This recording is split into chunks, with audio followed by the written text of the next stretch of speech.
Muito boa noite, queridos amigos. Estamos aqui de volta em mais um Polêmica Espírita. Esse é o nosso 60º programa. E estamos aqui com o nosso querido e companheiro Paulo Neto. E para ele damos aí nossa boa noite. Boa noite, Paulo Neto. Boa noite, Arthur. Vê se você abaixa um pouquinho, seu som ainda está estourando um pouquinho de nada, tá? Ok. Boa noite, Ari. Boa noite, Dinaldo. Boa noite, Chile, João e Rita. Boa noite a todos. Estava aí só aguardando ele voltar, que ele tinha entrado, mas a imagem dele não apareceu, estava um fantasma, agora está aí. Boa noite, Ari. Vamos passar aí, então, a palavra para o Arthur para receber o nosso companheiro Eri Lopes. Maravilha, Paulo. Então, restabelecida a conexão com o Eri Lopes, que vai nos falar, vai nos trazer aí a sua contribuição, o seu pensamento, a sua análise sobre a polêmica questão das obras antirracistas. Boa noite, Eri Lopes. Boa noite, Arthur. Boa noite, Paulo Neto. Boa noite a todos os amigos que estão nos acompanhando ao vivo e todos aqueles que vão assistir o vídeo depois. Nossa saudação especial aos espíritas, os nossos divulgadores, os trabalhadores da última hora, como diria Kardec, que estão aí trabalhando, labutando, divulgando essa doutrina de luz. Maravilha, Eri, que tem aí, inclusive, uma longa estrada aí dentro do movimento espírita. Inclusive, Eri, você pode, inclusive, falar um pouco do seu trabalho, para quem ainda, porventura, não lhe conheça, o seu site, enfim, e aí você já começa a nos brindar aí com a sua análise sobre essa questão que tem realmente nos preocupado a todos, uma vez que se tem atribuído a Allan Kardec essa pecha de racista, o que é algo realmente muito grave, não é mesmo? Certamente. Bom, a minha contribuição do espiritismo é obviamente pequena, eu gostaria de poder fazer mais, mas ela se deve em extrema gratidão, é um sentimento de gratidão que eu tenho a essa doutrina, por ter me proporcionado um direcionamento à minha vida, depois de ter perambulado aí por tantas crenças aí, em busca de uma luz e um caminho. Então, é com um espírito até de gratidão, de retribuição mesmo, a tudo que eu recebi, que eu tenho em meus trabalhos, em minha oferta dentro da doutrina, a intenção de compartilhar com as outras pessoas, para que elas possam descobrir a felicidade que eu descobri, a satisfação que é você estar num caminho que te direciona para algo positivo para a tua vida, agora e já. E se bem que nós sempre devemos pensar que, como espíritos, somos espíritos momentaneamente encarnados, mas a nossa verdadeira identidade, a nossa verdadeira personalidade é o ser espiritual. Então, nós temos que pensar a longo prazo, nós temos que pensar como espíritos já, e trazer para a nossa vida atual os benefícios que é conhecer essa natureza espiritual que o espiritismo traz, e sem nenhum demérito às outras crenças, mas com toda a convicção eu digo que, para mim, é a melhor informação, é a melhor escola de evolução, sem dúvida, o caminho da luz mesmo é o espiritismo. E a despeito de também muitos amigos não concordarem, terem as suas dúvidas, as suas dificuldades de compreender o espiritismo, eu tenho a satisfação de dizer que sou feliz e gosto de compartilhar isso, não para menosprezar a vida de ninguém, a crença, a ideologia de qualquer um que seja. Mas as minhas convicções, elas me fortalecem a minha felicidade, e isso me impulsiona a querer que as outras pessoas também descubram essa luz no fim do túnel, que muitas vezes aprisionam tantas pessoas. A luz do fim do túnel, no ditado popular, ou a caverna do Platão. Opa, um probleminha aí na conexão do Eri Lopes. Opa, voltou. Vamos ver. Acho que Voltou. um apagãozinho aqui. Sim. Então, tem aquela luz do fim do túnel, tem a caverna do Platão, tem aqueles aprisionamentos, né? E que muitas vezes se traduz de uma maneira diferente. Não é que a pessoa não encontrou a luz, não é que a pessoa ainda se encontra, é que ela nem percebeu isso, ela está aí pela ilusão da matéria, iludida com tantas coisas, com as benesses da vida material, e não tá nem despertou para fazer as perguntas. Então, se você não tem as perguntas, se você não tem dúvidas, se você não está procurando nada, você não vai encontrar as respostas, né?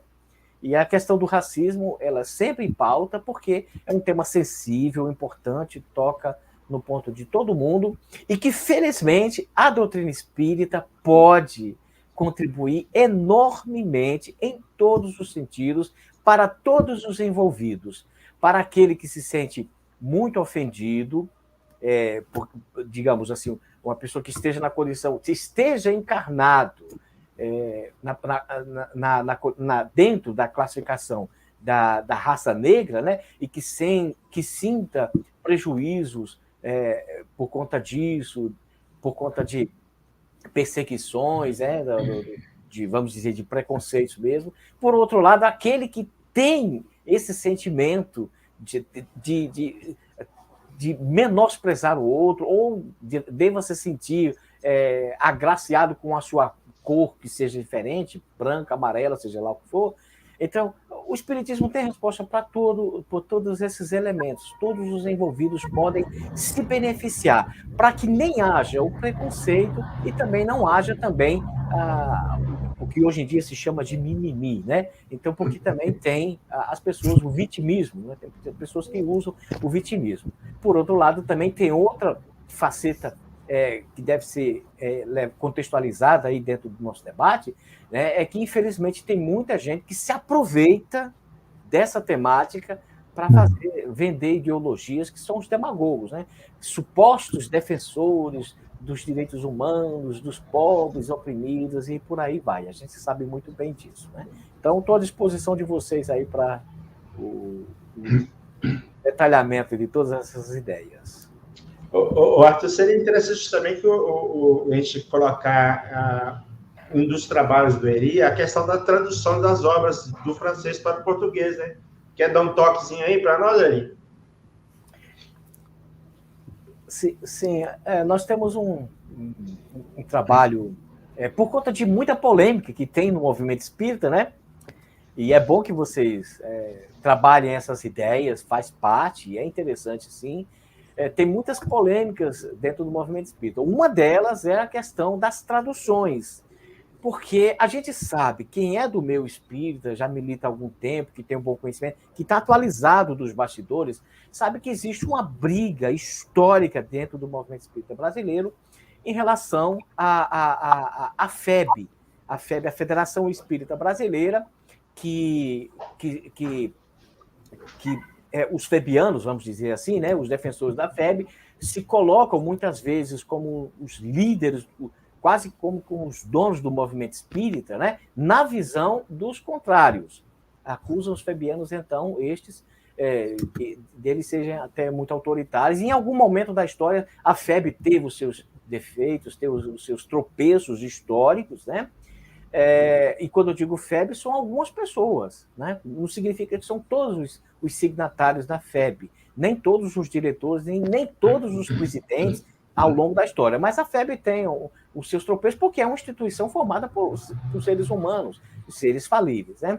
Então, a FEB tem esses tropeços, e por conta disso, surgiram muitas entidades fazendo oposição à FEB, e às vezes pontuando algumas coisas com razão, mas também em outras vezes com muito extremismo, denegrindo de maneira exagerada a imagem da FEB, que, no meu modo de entender, eu não sou febiano, mas estou longe de ser um anti-febiano. Eu reconheço, verifico muitos erros históricos da FEB, mas eu vejo com muita tranquilidade que é graças à FEB que nós temos ainda um movimento espírita nesse país, porque em muitos momentos da história, não fosse a FEB, nosso barco teria afundado. Então, tem a sua contribuição positiva e negativa, como eu disse. Estão me ouvindo? Então, assim. Então, tem essa briga histórica da FEB. A FEB tem sido a editora, o selo que tem ao longo desses anos, assim, desde o começo do Espiritismo no Brasil, a afirmar as traduções aqui no Brasil, e por conta disso surgiu muitas críticas, algumas até exageradamente negativas, pejorativas, em relação às traduções da FEB, sobretudo as primeiras, lá do Guilherme Ribeiro. Então, havia muita polêmica em torno disso, muitas pessoas criticando, falando de adulteração, de má-fé e tudo mais. Motivado a isso, a eu também compreender melhor a doutrina, não ser, digamos assim, enganado por nenhuma tradução, eu me propus a estudar o Espiritismo a partir da fonte, em francês. E sendo possível compartilhar isso com os nossos amigos, eu me propus também a fazer as traduções. Porque a FEB, e essa é uma das críticas que eu faço abertamente, como uma crítica no sentido construtiva, né? Eu acho que a FEB exageradamente tem defendido os direitos autorais, né? Então, talvez exagerada aí na questão econômica da coisa. A gente sabe que ela precisa de dinheiro para se manter e tudo mais, mas me parece um pouco exagerado em muitos casos. Então, ela tem lá as suas regras, se valendo dos direitos de tradução, então ela impõe restrições ao uso dessas traduções. Então, qual foi a minha intenção?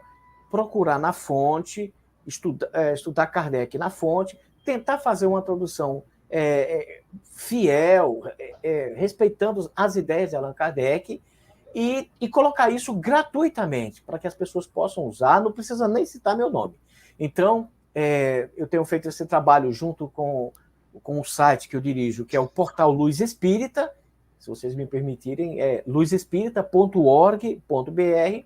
As obras são distribuídas gratuitamente, podem baixar, podem imprimir, podem vender, podem fazer o que vocês quiserem. Não precisa nem citar que traduzir, não precisa ser, não. A tradução, inclusive, não é uma obra, não é uma coisa perfeita, porque é uma coisa dificílima, está em aberto, outras pessoas me contribuem diariamente. Olha, tem um errinho aqui, está faltando uma letra aqui, tem um erro de concordância ali, dá para melhorar isso aqui, então a gente vai fazendo isso. Mas esse é o intuito da gente fazer toda essa obra, né?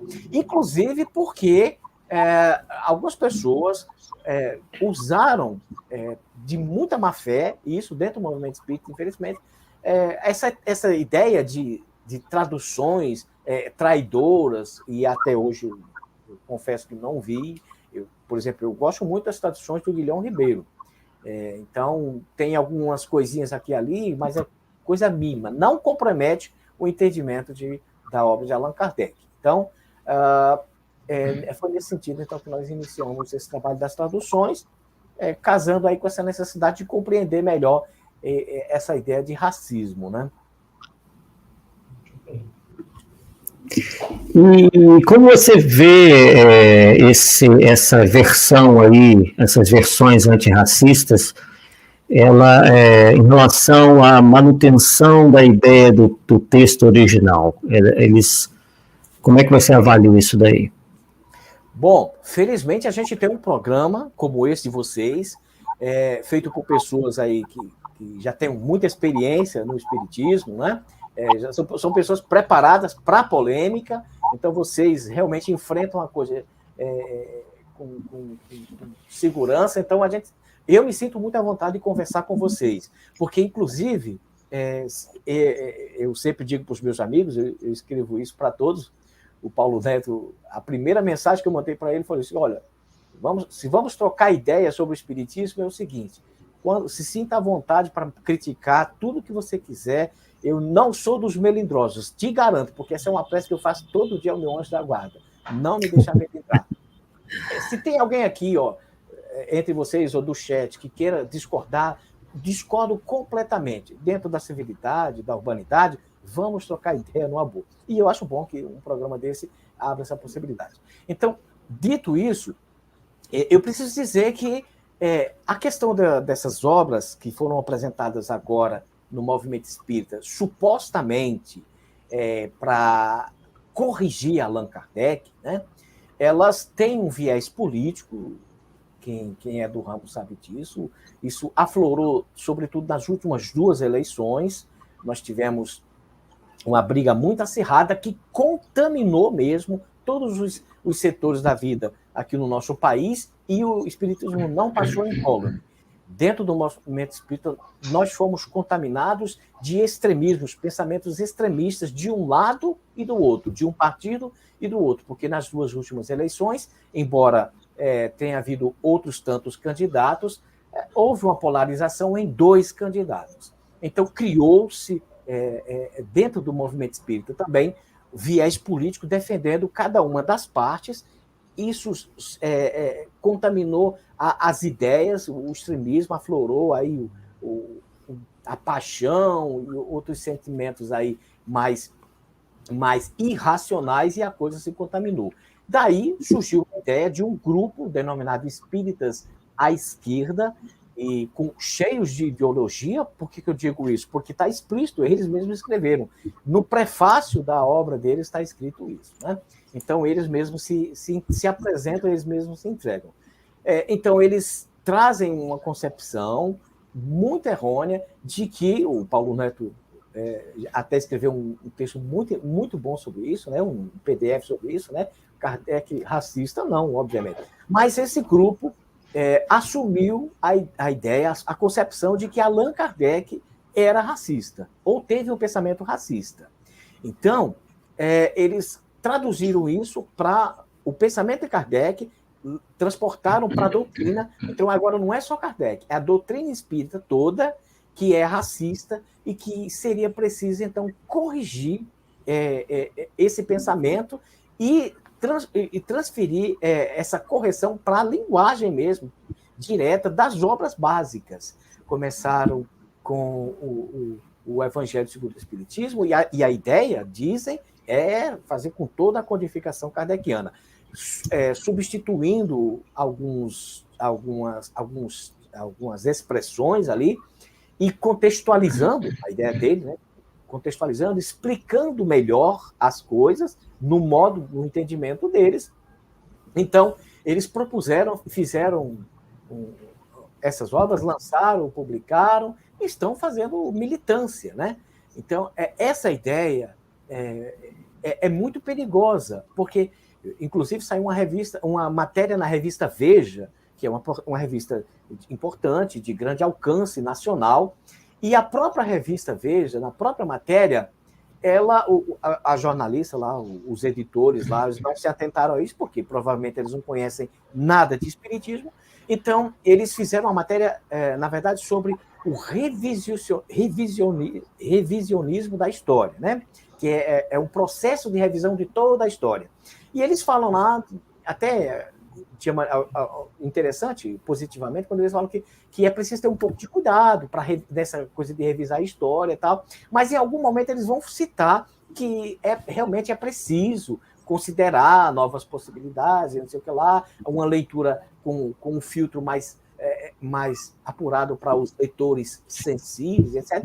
E eles citam lá que os espíritas, como se os espíritas reconhecem que Allan Kardec era racista. Tá no texto, mas o entendimento é esse. Então, olha, os próprios espíritas reconhecem que Kardec era racista, que a doutrina original era racista, que é preciso corrigir. E agora eles estão fazendo esse trabalho. Quer dizer, veja o alcance desse pessoal, né? Então, eles conseguiram um alcance, uma projeção alta nisso, e estão envolvendo todos nós. E o que eu digo, sobre a questão política, as ideologias partidárias deles, obviamente, não faz parte do meu assunto, não é do meu interesse, não é da minha alçada, né? Mas desde que envolvam a doutrina espírita, né? E uma pessoa, um nome venerável como o de Allan Kardec, é preciso a gente dar a nossa contribuição no sentido que as pessoas que estejam ouvindo aqui, e que venham ouvir, possam contrabalancear as ideias. Quer dizer, não é a palavra deles, não é o que está escrito na revista Veja que corresponde com o sentimento de todos os espíritas, por exemplo. Né? E eles vão citar um caso interessante, né, de um processo, de uma vez que Allan Kardec foi parar nos tribunais da Bahia. E aí eles dizem lá que a FEB, novamente a briga contra a FEB, né, e eles acusam a FEB de ter reconhecido que Kardec era racista, tanto é que aceitaram fazer uma nota lá, como que de meia culpa, uma coisa esdrúxula. Né? Então, assim, é de muita má fé, porque se não for má fé, vamos dizer assim, uma burrice, uma falta de capacidade mínima de intelecto para analisar as coisas. Então, ou é falta de inteligência, ou é má fé mesmo desse pessoal de usar meias verdades para misturar com um monte de mentiras completas, e aí defamar o espiritismo, defamar Allan Kardec e colocar em jogo até mesmo a credibilidade do espiritismo, do movimento espírita, num cenário geral, né? Sim, e nos faz lembrar aí, Eri, né, que eles vêm, obviamente não esse grupo em específico, né, mas esse movimento ideológico vem procurando, inclusive, tirar das prateleiras algumas obras importantes, né, da literatura brasileira, literatura mundial, aqui no Brasil. Eles focaram bastante em Monteiro Lobato, né? Então isso se constituiria uma espécie de anacronismo, não é mesmo? De você querer mudar, né? Ou então criticar autores que, inclusive, viveram em épocas muito diferentes das nossas. Então, né, as concepções, até o vocabulário era bem diferente, né? Sim, pois não. Exatamente. É importante dizer também que houve, e ainda há, no mundo afora, racismo sistemático. Há o racismo, sim. Tem povos aí, tem culturas aí onde o racismo é muito enraizado mesmo. E tem obras racistas, existem muitas obras racistas, sim. Existem concepções racistas, né? Existem ideias que explícitas, o autor explicitamente declara isso. Então, eles se subentendem como oriundos de uma raça superior, de uma raça pura, uma espécie melhor, e que os negros eles se enquadrariam mais numa categoria mais abaixo, e alguns até fazem associação à proximidade dele mais ao reino animal do que ao nominal, e etc. São coisas absurdas e que precisam ser corrigidas. Agora, sim, historicamente, aliás, legalmente, você não pode fazer isso numa obra. Você não pode mudar o texto do autor. Você pode escrever um outro livro e dizer, olha, esse autor escreveu esse livro e tem essa concepção racista, mas você não pode mudar, você não pode modificar isso, né? A não ser o próprio autor ou as pessoas devidamente legalizadas, porque o autor pode fazer uma procuração e tem N possibilidades aí. Mas, por exemplo, um autor como Monteiro Lobato, né, que tem um século, quer dizer, você não pode fazer isso, você não pode mudar um texto clássico. E nós devemos pegar esses livros, né, todos os livros que cometeram, que espalharam, disseminaram ideias absurdas. O que nós temos que fazer? Também olhar até com espírito de caridade para esse povo. Olha, lá atrás se pensava assim, né? Tem que se conservar esses livros para servir até de exemplo. Mas, felizmente, as gerações futuras repensaram e vieram outras obras que contrabalancearam essas ideias e sucessivamente. Agora, o ponto é, como eu disse, existe na literatura, existem ideias racistas disseminadas mesmo. Agora, um ponto capital aqui é que Allan Kardec não era racista. Nunca foi. e deixou isso muito bem claro na obra espírita. Se o próprio Allan Kardec não era, muito menos a espiritualidade, muito menos o espiritismo, né? Então, vamos dizer que por algum momento Kardec tivesse alguma ideia racista, a gente poderia isolar Kardec, dizer, olha, isso não condiz com a doutrina espírita, porque está lá a obra espírita, a doutrina espírita é clara e cristalina para desmistificar qualquer pensamento nesse sentido. Mas, felizmente, a gente pode dizer que pelo que nós entendemos da trajetória de Allan Kardec, né, que escreveu muito, né? E quando você escreve muito, você diz quem você é. Né? Se você escreve, você pode deixar algumas ideias subentendidas, mas escreveu muito. E antes de ser Allan Kardec, né, ele era diretor de uma escola, também escreveu muito. Escreveu livros didáticos, escreveu livros manuais para as mães, para os pais educarem seus filhos e tudo mais. Então, tem toda uma literatura antes do Espiritismo, no personagem Kardec, né? No caso era o professor Rivaio, né? Hippolyte Léon Denisard Rivaio. Então, ele escreveu muito. E você não consegue encontrar nada, você minimamente capacitado de um raciocínio justo, correto, limpo, você não consegue identificar racismo em Kardec. E tampouco no Espiritismo, que vai trabalhar a questão do racismo. Porque, vamos dizer assim, não, ele não falou sobre o racismo, ele não falou sobre a diferença de cor, ele não falou sobre a diferença de raça, então você poderia... deixou subentendido. Então, porque você poderia até acusá-lo de omissão, mas é o contrário. Allan Kardec, né, no seu PDF, você trouxe as citações perfeitas. Então, o Kardec enfrentou essa questão. Ele colocou isso à tona.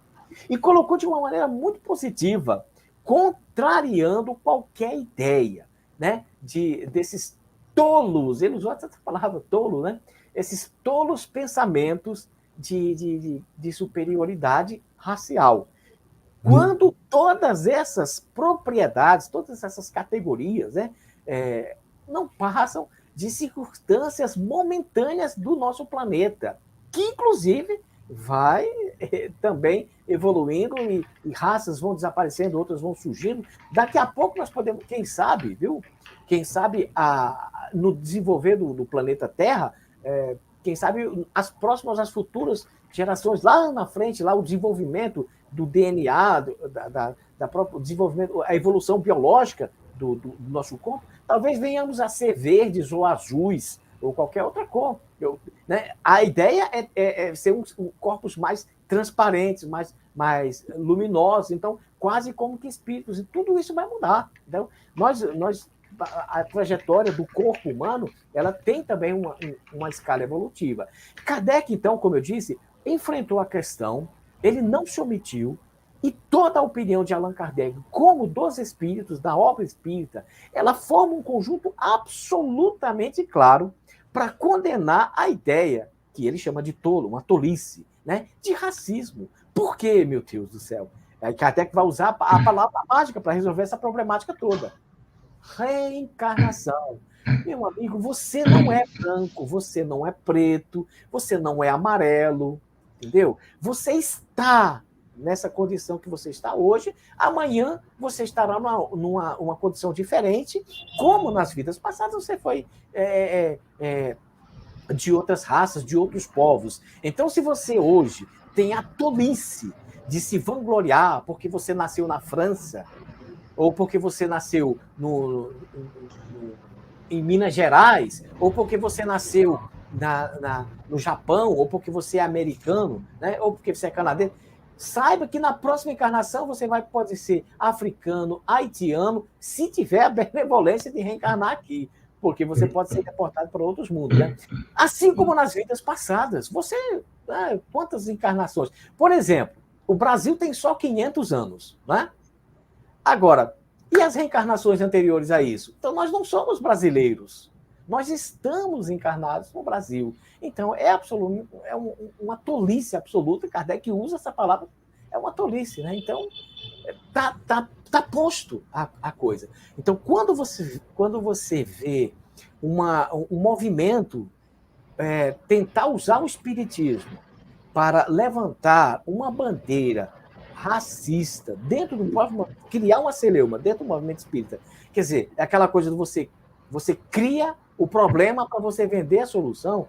Isso é de uma demagogia, isso é de uma traição doutrinária, de uma falência intelectual, moral muito grande. Então, isso é realmente uma coisa que deve ser combatida. Então, como é que a gente combate, aliás? É mostrando o lado positivo da coisa, né? Allan Kardec tratou a questão, elucidou de maneira muito tranquila. Então, todos nós somos espíritos, espírito não tem pele, não tem cor, todas essas características humanas morrem aqui, morrem no túmulo e se renascem em novas concepções. Então, amanhã nós teremos, se tivermos a graça de reencarnar nesse planeta novamente, nós estaremos... Som. Eri, eu acho que mexeu no seu microfone, acabou. Vamos lá aqui. Estão me ouvindo? Sim, agora sim. Pronto. Tranquilo. Depois que você terminar essa linha de raciocínio, deixa eu falar só um pensamento de Kardec que eu peguei aqui para citar, para ficar bem claro, na hora que você terminar aí. Já terminou de concluir? Ou caiu de novo? Não, eu estou ouvindo. Então tá. Ouvindo? Então é o seguinte, na Revista Espírita do ano de 1861, Kardec então estava lá com os seus 57 anos de idade. Ele disse o seguinte, é óbvio que eu estou pegando o trecho de um ponto para frente, né? Teve um corte, né? Porque o Espiritismo, restituindo ao Espírito o seu verdadeiro papel na criação, constatando a superioridade da inteligência sobre a matéria, apaga naturalmente todas as distinções estabelecidas entre os homens segundo as vantagens corpóreas e mundanas, sob as quais só orgulho fundou castas, e agora, e os estúpidos preconceitos de corpo. Isso mesmo. Pois é. Kardec usou uma palavra, até, vamos dizer, quase um palavrão, né? Quase um palavrão. Deve ter tirado do sério, né? Vou falar assim, quando pensar assim... E olha, Kardec era um europeu, né? Ele certamente tinha um sentimento patriota, porque o Espiritismo também fala sobre isso. Nós devemos ter amor à família, à pátria, né? E tudo mais. Agora, não pode ser um amor exagerado, não pode ser em demérito do outro. Então, eu devo amar minha família, porque é um sentimento instintivo, né? É um sentimento instintivo.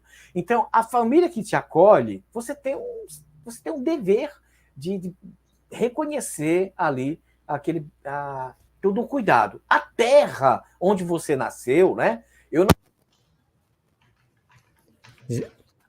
Eri, o seu microfone, eu acho que caiu de novo aí.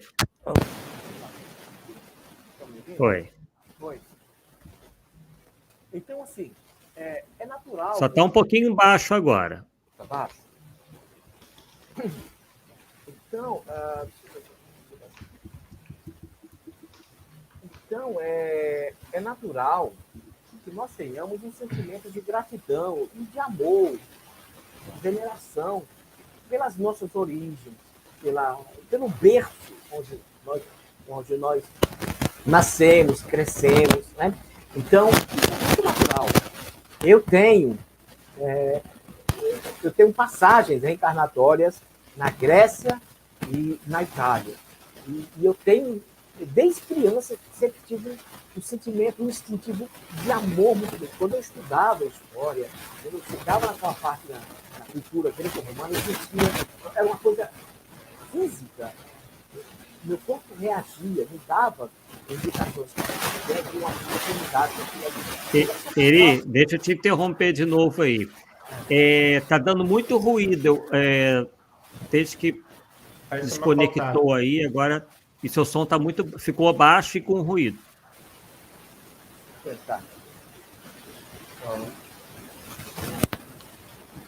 Tá melhor ou não? Tá ruim ainda? Tá bastante ruído, né? Vamos ver. Sem som. Agora está sem som, isso. Vamos ver agora. Agora melhorou Melhorou? bastante. Perfeito, perfeito. Ótimo. Perdão, desculpa pelos Nada, contratempos técnicos. Então, eu dizia que é natural que você tenha, todos nós tenhamos uma veneração pelas nossas raízes e tudo mais, né? É uma coisa física, o nosso organismo reage, nosso sistema nervoso reage, né? Kardec escreve sobre isso, sobre o sentimento instintivo de amor, né? Quando ele fala, para explicar aquela passagem de Jesus, nós devemos amar os inimigos, mas é de uma maneira especial, diferente, quando você trata um desconhecido e uma pessoa sua. O nosso corpo reage diferente, né? Então, tem toda uma explicação para não ficar uma coisa muito melosa, muito simplista. Então eu tenho que amar o inimigo tanto quanto o meu pai. Não, isso é impossível. O próprio Kardec explica isso direitinho. Bom, mas em relação a Terra, mas Kardec viveu esse cenário, ele tinha esse amor. A gente vê isso também em Leon Denis, a obra de Leon Denis. Ele é muito francês mesmo, né? Ele escreveu uma obra, inclusive, sobre a cultura anterior à França, né? Os gauleses lá e tudo mais. Então, ele era muito apaixonado pela sua terra. Então, eu imagino que Kardec também teve esse amor, mas não é por exagero, porque ele sabe, a concepção da doutrina espírita é muito clara.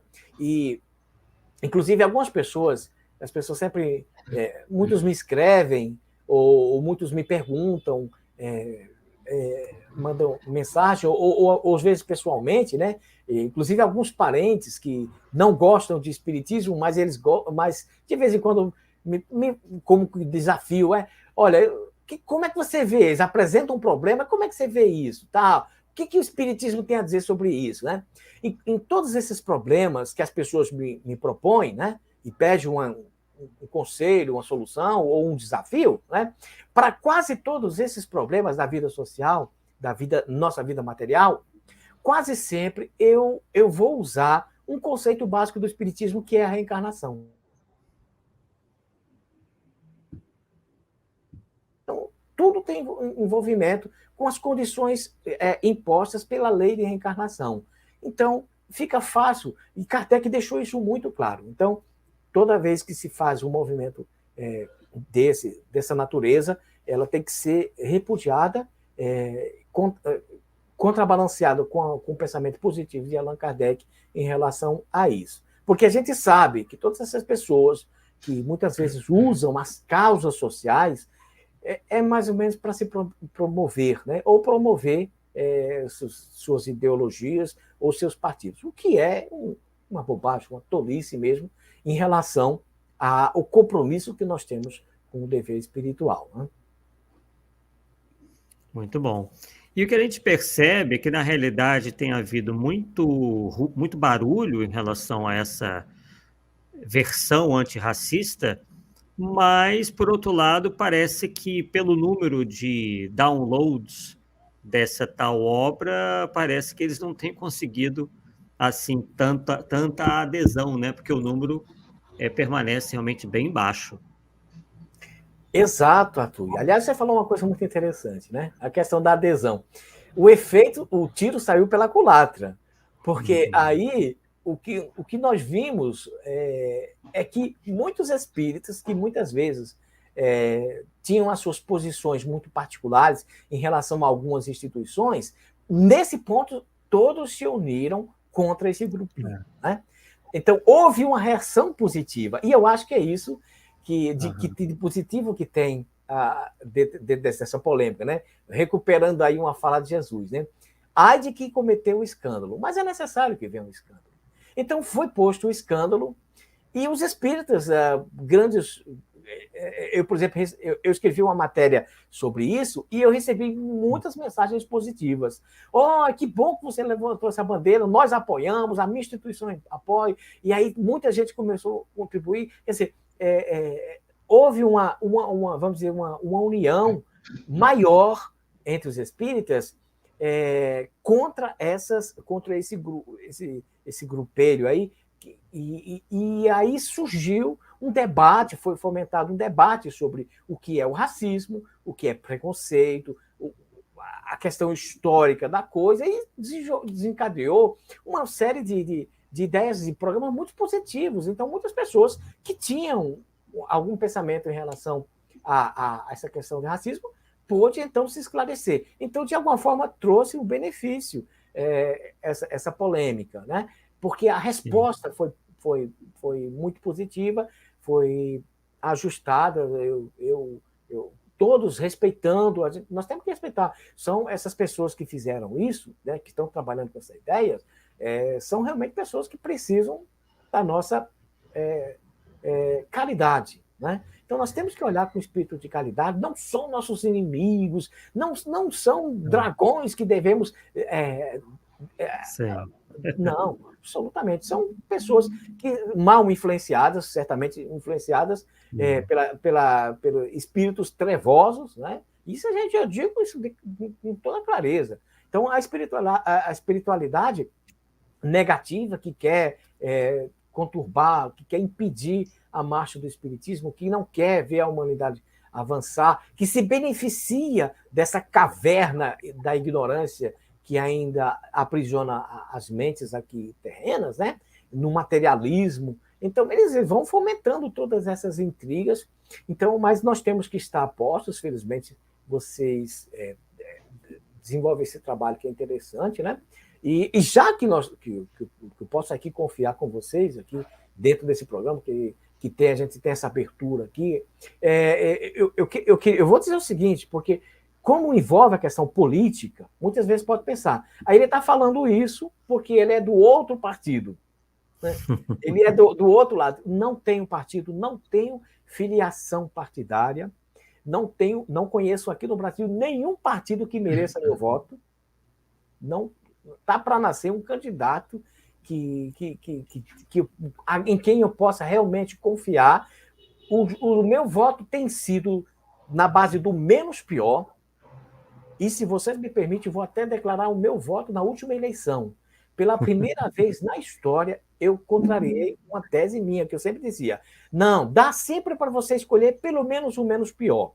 Mas, na última eleição, eu tive que anular meu voto. Então, não votei nem um lado, nem no outro. Vou citar os nomes aqui, os dois partidos, porque essa live vai ficar para sempre, as pessoas têm que saber, né, contextualizar a coisa. A última eleição foi polarizada entre o então presidente, que era o Jair Bolsonaro, que muita gente no movimento espírita pintava como se fosse a salvação da lavoura, um cavaleiro lá que vinha salvar. Então, era o Jair Bolsonaro de um lado, e do outro lado, o Luiz Inácio Lula da Silva, do PT, com as suas ideias esquerdistas. Essa eleição foi polarizada, e eu não vi em nenhum desses um critério que dissesse, esse é menos pior que o outro. Então, não votei. Então, se vocês quiserem julgar as minhas ideias, julgue pelo conceito, não julgue pela questão partidária, porque eu estou isento desse critério. Foi bom você tocar nesse assunto, porque, inclusive, não tem ficado só por aí, né? Realmente, as acusações vindas desse grupo incluem, por exemplo, o uso de adjetivações do tipo, se não está do lado deles, né? Se não compartilha das mesmas ideias, então necessariamente você é um fascista. Exato. Né? Então, isso é um termo muito forte, né? Que realmente parece que também é uma desvirtuação, porque se essas pessoas conhecessem o fascismo, realmente na sua real faceta, jamais, né, utilizariam para qualquer pessoa, né, um nome tão pesado, né, tão forte. Então, isso é muito ruim, né? Você, dentro do movimento espírita, você acusar um outro de nazista, fascista, que realmente o respeito realmente praticamente acabou. Né? Exato. Faltou, então, o bom senso, a racionalidade de que tanto Allan Kardec fala em sua obra, dentro do Espiritismo. Nós temos que pensar, nós temos que refletir, temos que ser racionais, temos que pegar as ideias, estudar as ideias, depurada de todos os preconceitos. O que é um preconceito? você tem um preconceito quando você estabelece uma ideia independentemente de um estudo sobre aquilo. Então, você é o tal do achismo. O preconceito é um achismo. Olha, eu acho isso. Eu não pensei, eu não refleti, eu não colhi informações, eu não conversei com ninguém, eu não fui estudar, eu não peguei as obras, as pessoas que já estudam isso há mais tempo. Quer dizer, eu não peguei, eu não me debrucei sobre as propriedades desse tema, mas eu tenho uma ideia sobre isso. Aí eu estabeleço essa ideia, isso se chama preconceito. É um conceito antecipado, um conceito prévio. Eu estabeleci um conceito. Quando um verdadeiro conceito é aquele que você forma a partir de um estudo. Ora, você vai estudar a coisa e você vai, então, colocar, contrabalancear as ideias, estuda um lado, estuda o outro, ouve a opinião de um, de outro, vê quem está estudando isso há mais tempo, pede a opinião das pessoas mais capacitadas. Então, depois de você estudar, você forma um conceito. A partir daí, você estabelece, então, a sua ideia e você dá a sua opinião. Então, quando você vai trazer isso para o lado social, então, o que é um preconceito étnico, né? Um preconceito contra as pessoas de pele negra, né? Então, o preconceito é o seguinte, e isso realmente existe. Muita gente acha que porque nasceu na cor tal, porque tem os olhos azuis, porque é loiro, porque nasceu em tal lugar, porque pertence a tal família. Então, são várias situações. Não são apenas a questão racial, nem a cor da pele. É a questão, que aí tem a ver a questão de raça, etnia e toda uma complicação de nomenclatura que aí nós estenderíamos muito para explicar. Mas, então, de alguma forma geral, algumas pessoas, digamos, por propriedades materiais, por características físicas, né, a pessoa se acha melhor que a outra. Porque por essas características, por pertencer a um determinado grupo, ser oriundo de uma determinada região, ela se sente superior. E aqueles outros, ela menospreza. Então, ela criou um conceito. Ela nunca pensou sobre isso, não estudou, blá, blá, blá. Ela é mais, às vezes, por mais base na emoção ou pela cultura do seu povo. Então, por isso que a gente também tem que perdoar muitos racistas, digamos assim, porque muitas vezes eles foram vítimas da sua cultura, eles foram ensinados a isso. Então, eles criaram esse preconceito porque já era da época. Então, você tinha... todo mundo pensava assim, ele foi educado assim, e etc. Então, a questão cultural é muito forte, né? Então, veja, você estabeleceu um conceito de que por uma determinada característica física, você é melhor do que os outros. Então, isso simplesmente hoje, a gente sabe que existe a discussão sobre a tal ditadura da beleza. Então, tem algumas pessoas porque são bonitas, são perfeitas, têm um corpo escultural, se acham... olha, eu fui agraciado pela natureza. É como se dizia assim, Deus me fez assim porque eu mereço. Olha, eu sou bonito, eu sou forte, eu sou saudável, eu tenho... Ou eu nasci em tal família, eu tenho sangue azul. Olha, existe um mito antigo do tal do sangue azul, né, na Europa, né, que as pessoas nobres teriam sangue azul, que é para diferenciar do sangue das outras pessoas, o sangue da ralé. Então, hoje em dia, tem muita gente que, por uma questão material, física, do seu organismo, né, como eu disse, pela beleza, pela saúde, pela força, algumas pessoas se acham melhores que outras. Aí o que nós vamos encontrar como resposta na doutrina espírita? Olha, as tuas características físicas hoje, elas têm diversas explicações. Uma delas chama-se prova. Às vezes você está passando por uma prova da beleza. O que é uma prova da beleza? Ora, a espiritualidade preparou que nessa reencarnação você viesse bonitinho, saudável. Olha, nos trinks, né? Como se dizia antigamente. Isso é uma prova para que você vá testar a sua humildade. Não é porque você espiritualmente é bonito. Talvez o teu perispírito seja podre, seja feio, horrível. Então, se você pensar pelo critério da beleza física, nós vamos dizer o seguinte: Allan Kardec, pelas fotografias, era razoável, né? Eu não vou dizer que ele era nenhum galã, mas também não era feio. Mas eu posso dizer, por exemplo, que Chico Xavier era muito feio, né? Você pegar as fotos, Chico Xavier, infelizmente, ele era feio, né? Mirradinho, fraquinho, meu Deus, ele era feio. Talvez quando ele era criancinha era mais ajeitadinho, lá tem as fotografias, o pessoal passa um show, mas ele era um cara feio, né? Hoje a gente pode dizer que Divaldo Franco é um bonitão, né? Mas o Chico Xavier era feio. O Eurípides Bassanufo também era um varapau, era feioso, não era bonito. Mas será que, desencarnado, o perispírito de Chico Xavier era feio? Era aquele mirradinho, fraquinho, né? Cego de um olho. Será que era isso? Não era. Então você, que é bonitinho, que é bonitinha, e que se acha que foi agraciado por... Cuidado, quando você desencarnar, talvez você tenha uma surpresa terrível em relação à tua forma espiritual. Porque o teu perispírito vai te dizer quem realmente você é. Vai estar impregnado do teu perispírito.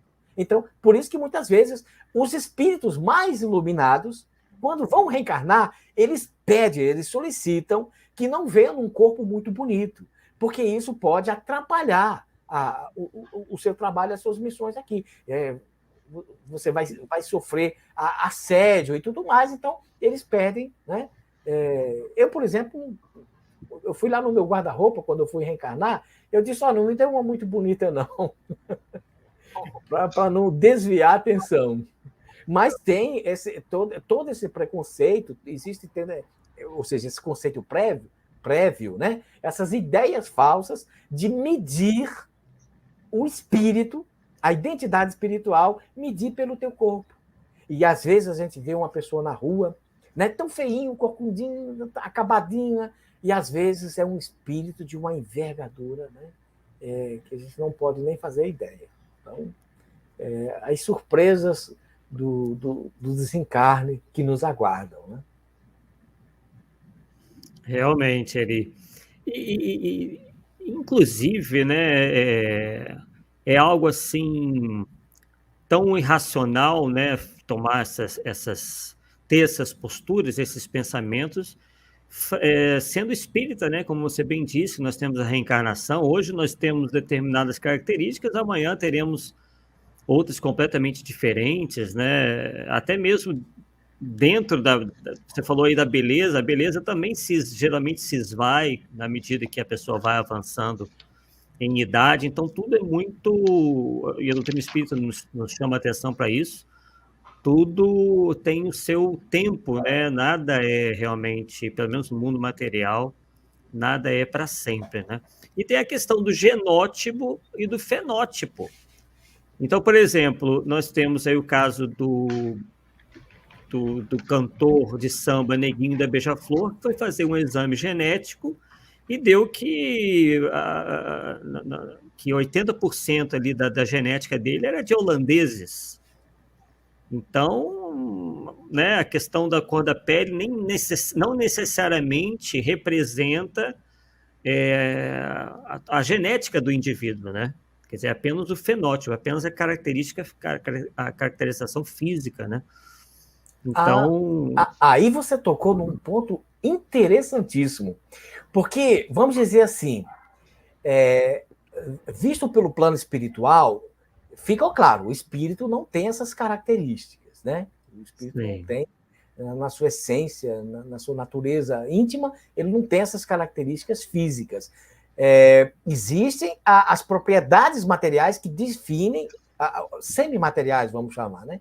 Que definem o espírito através do seu perispírito. Então, Allan Kardec diz que os espíritos mais avançados, né?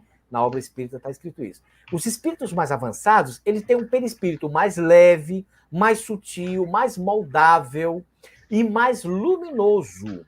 Então, o perispírito tem as propriedades físicas dele lá que vão definir o teu estágio evolutivo. Então, quando você desencarnar, você vai olhando pelos espíritos, pelo corpo espiritual, que é o perispírito, né?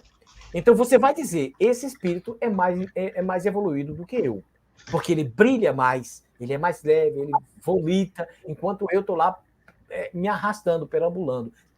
preso à lei da gravidade mesmo.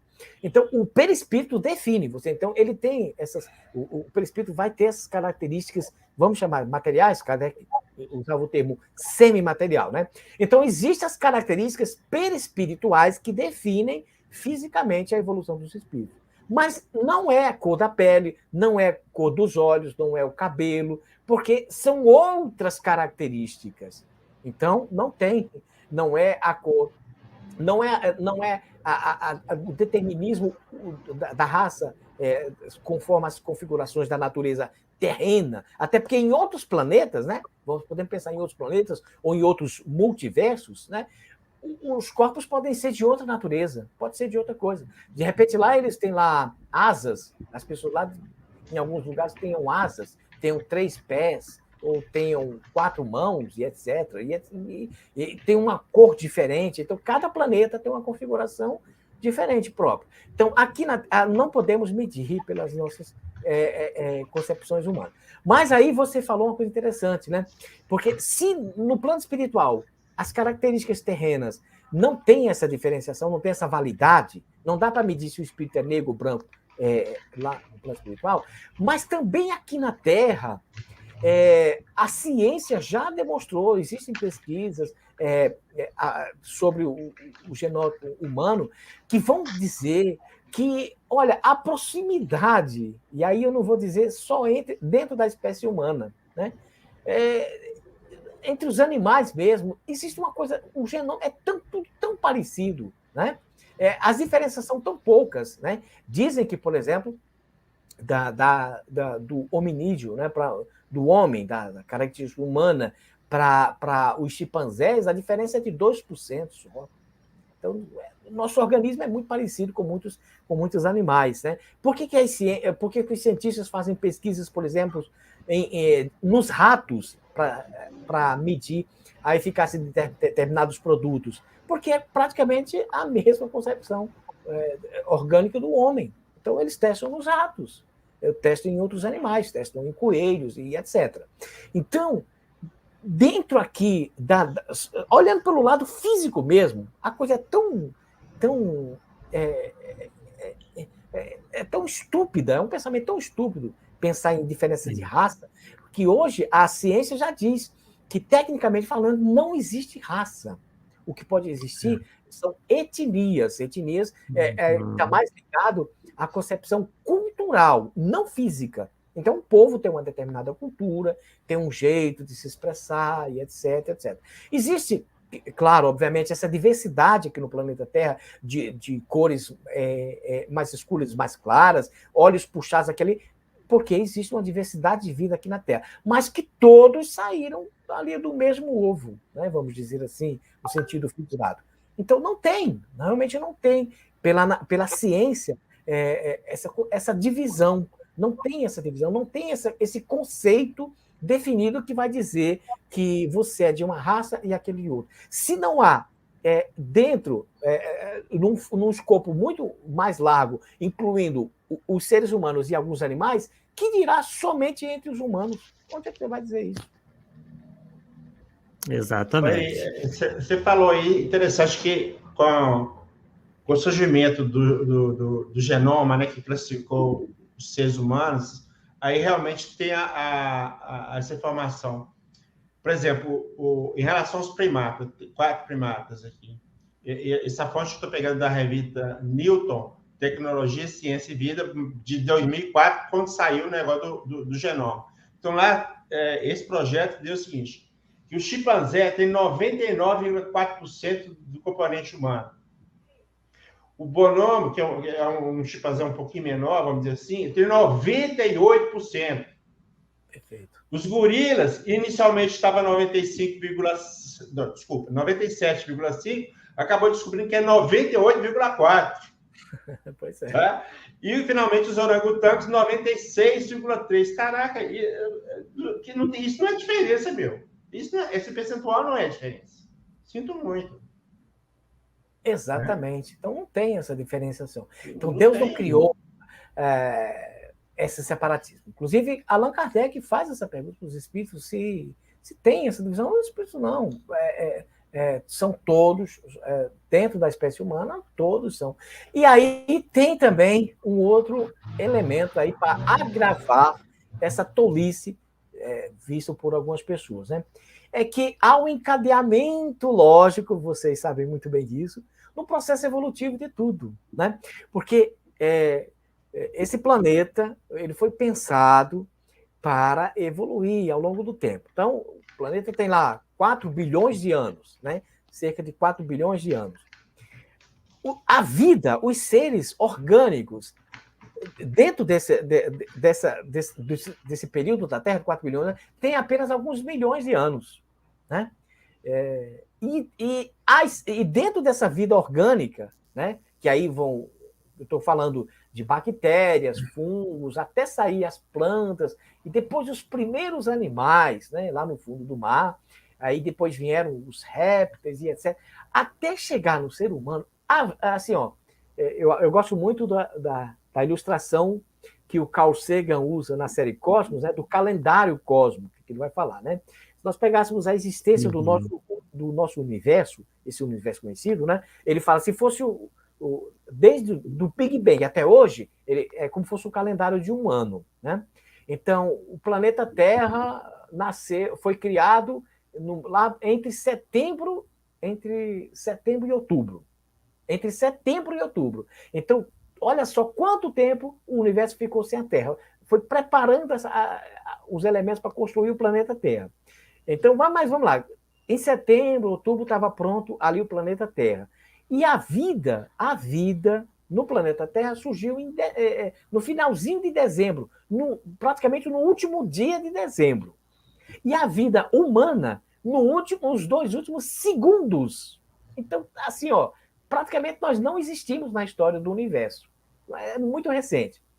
Mas, a partir daí, nós vamos dizer o seguinte, desde a existência da vida na Terra, houve um ciclo evolutivo. Então, nós, né, e olha que desafio que foi, imaginem só o desafio que foi Kardec falar sobre isso antes da publicação da tese da evolução das espécies por Charles Darwin. Kardec já falava em lei de evolução, de uma espécie passando para outra.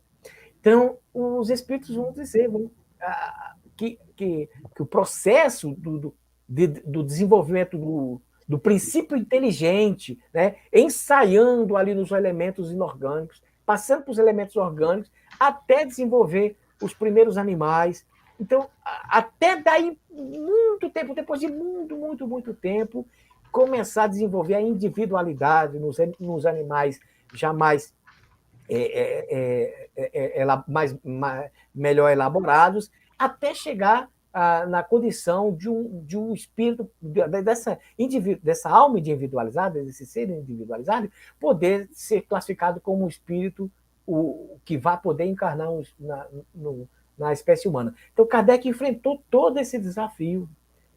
Foi assim, é só você olhar a história, você pegar a codificação do espírito, você vai ver o desafio que foi Kardec fazer tudo isso.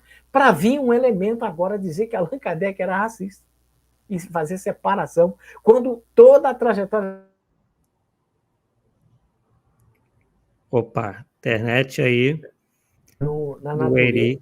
Opa, voltou. Então, tudo se encadeia na natureza. Está tudo lá escrito lá na obra de Allan Kardec. Né? Você estudou no livro dos Espíritos, né? No livro 2º, que é a segunda parte, né? O capítulo 11, né? Os 3 reinos, né? A partir da questão, se eu não me engano, 560, 500, alguma coisa perto disso. Então, ele vai falar nos 3 reinos, e ele vai dizer exatamente isso, né? Que está tudo encadeado na natureza, tudo é transição, tudo evolui. Então, o nosso corpo humano, olha, esse nosso corpo humano, daqui a muitos, não vai ser amanhã, não vai ser na próxima, mas daqui a alguns milhares de anos, ou talvez até antes, porque o processo está acelerando, né?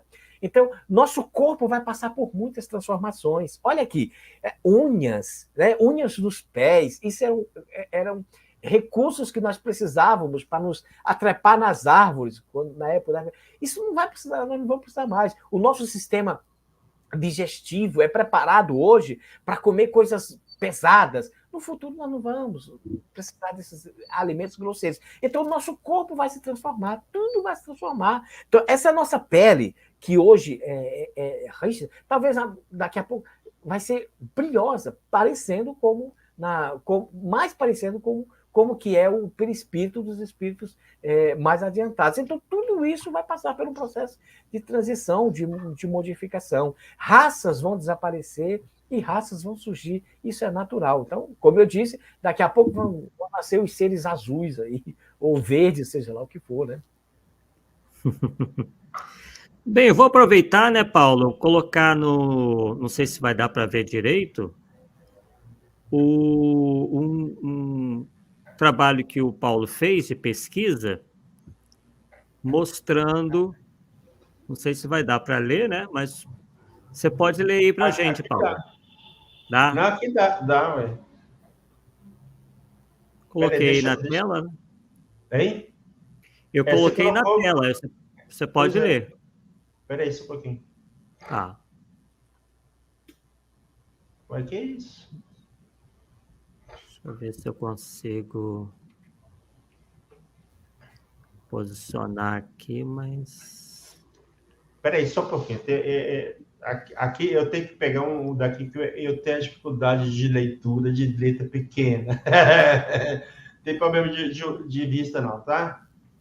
Eu que o diga. Espera aí. Isso. Então, vamos lá. A proposta desse levantamento, Arthur, foi trazer vários momentos da vida de Kardec, a posição dele em relação ao tema racista, né? Para ser bem objetivo, né? São 3 falas dele só. Então, a primeira nós buscamos do ano de... ele estava com 24 anos, tá? Ou seja, ele nem era espírita ainda, né? No artigo que ele fez lá, ele fez uma nota, né? Ele estava fazendo um artigo, tomou uma palavra lá, ele fez uma nota, e essa é a nota que ele colocou. Certamente não está no meu pensamento, nem nos meus princípios, desprezar ninguém, e menos ainda de rebaixar o nascimento de quem quer que seja, pois nenhuma classe tem o privilégio exclusivo de dar à sociedade homens estimáveis. Minha observação não aponta, pois, para a condição em si mesma, mas para o vazio que essa condição pode deixar no professor, se este não puder preenchê-lo por si mesmo. Essa outra, que já está nos 57 anos, aí que eu já li também, né? Porque o Espiritismo, instituindo ao Espírito o seu verdadeiro papel na criação, constatando a superioridade da inteligência sobre a matéria, apaga naturalmente todas as distinções estabelecidas entre os homens, segundo as vantagens corpóreas e mundanas. Aqui ele abrange tudo, qualquer coisa, né? Sobre as quais só o orgulho fundou castas e o estúpido dos preconceitos de cor. É a única vez que eu uso a palavra estúpido na codificação, porque ele já estava por aqui já, viu? Aí, aos 64 anos, aí a gente vai achar lá na Gênesis, né, para fechar. Com a reencarnação, desaparecem os preconceitos de raça e de castas, pois o mesmo espírito pode tornar a nascer rico ou pobre, capitalista ou proletário, chefe ou subordinado, livre ou escravo, homem ou mulher. De todos os argumentos invocados contra a injustiça da servidão e da escravidão, contra a sujeição da mulher, à lei do mais forte. Nenhuma há que prime, em lógica, ao fato material da reencarnação. Se, pois, a reencarnação funda numa lei de natureza, numa lei da natureza, o princípio da fraternidade universal, também funda na mesma lei o da igualdade dos direitos sociais e, por conseguinte, o da liberdade. O cara é fantástico, sabe? Esses três aqui, para mim, tem mais dentro do e-book, né? Mas é mais do que suficiente, não é, Paulo? Isso aí sim, para mim, não tem dúvida nenhuma, não, cara. Então isso, é aí que eu digo, por exemplo, que você vê ou má fé ou uma absoluta burrice, uma falta de mínimo de noção intelectual, de capacidade de analisar uma coisa racionalmente, desse grupo que promoveu essa polêmica. Porque se Kardec não tivesse tratado do assunto, você poderia supor, ele era um francês, os franceses da época eram assim, ele era um burguesinho qualquer, blá, blá, blá, blá. Você poderia supor, mas ele tratou, ele enfrentou a questão. E você apontou muito bem, são 3 períodos distintos da vida da pessoa. Ora, na casa dos 20 anos, ele não era Allan Kardec, ele era um recém-formado lá e estava trabalhando ali, labutando ali na área da pedagogia. Então, era uma pessoa, né, ciente das coisas, responsável, ciente da responsabilidade do ramo de atividade que ele escolheu, propôs para trabalhar, né, educação, era professor, diretor de escola. Então, ele tinha que dar esse exemplo e ele deixou escrito isso. Felizmente, hoje a gente tem a internet para recuperar todos esses documentos. Né? Então, você mostrou bem, são 3 fases. Aí depois, como espírita, menos, mas ainda muito menos você poderia cogitar uma possibilidade dessa. Então, como é que você vai classificar a intenção dessas pessoas, se não dentro dessas 2 opções, né? Ou falta de intelectualidade mesmo, ou má fé, falta aquilo que a gente chama de honestidade intelectual, porque é você realmente subverter a obra, né? Você cria a celeuma para depois você vender o produto, a solução, né? Então, isso foi apresentado dentro de um contexto político. Muitos espíritas acabaram acatando isso também como uma oportunidade positiva de divulgar a doutrina. Muitos se uniram às instituições, eu recebi mesmo muitas mensagens de pessoas de diversos segmentos. Então, houve uma união no sentido de esclarecer. Aí, a pessoa que hoje, e eu acho isso muito importante, me permitam, que esteja agora esquecendo um pouco essa turma que fez essa propaganda, mas focando agora no problema do racismo mesmo, né? Que acabou assim. Eu sempre tive o conceito de que o brasileiro não é racista. Não significa que não existe racismo. Existe. Existe, mas era mais até por brincadeira. Eu vejo muitos. Eu cresci vendo muitos negros brincando com a própria cor, como branco brincando, mas é mais por folclore. Mas, assim, naturalmente, o povo brasileiro não tem um racismo estrutural, como você vê, por exemplo, em alguns países. Né? A história recente aí de escolas que separam brancos e negros, né? Isso, num país que foi construído, por exemplo, como nos Estados Unidos da América, que foram construídos para ser o país da liberdade. Você tem lá na França, né?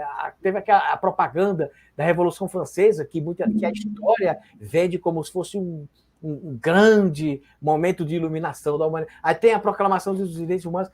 Mas tinha os escravos, tinha os negros, tinha as mulheres que não entravam nesses direitos humanos. Quer dizer, então existe o racismo, mas aqui no Brasil, estruturalmente falando, eu nunca vi uma ideia, nunca vi assim, nunca passou na minha cabeça, em algum lugar do Brasil você tem uma escola uma escola pública ou mesmo privada, onde negro não pudesse estudar, onde não se estudasse isso e aquilo.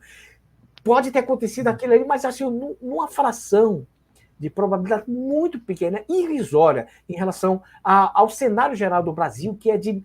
O que é o Brasil, meu Deus? É uma mesclagem. Miscigenação. Uma miscigenação, assim, maravilhosa. Você vê, ninguém hoje se abala quando uma loira se casa com um negro, quando uma negra se casa com um branco.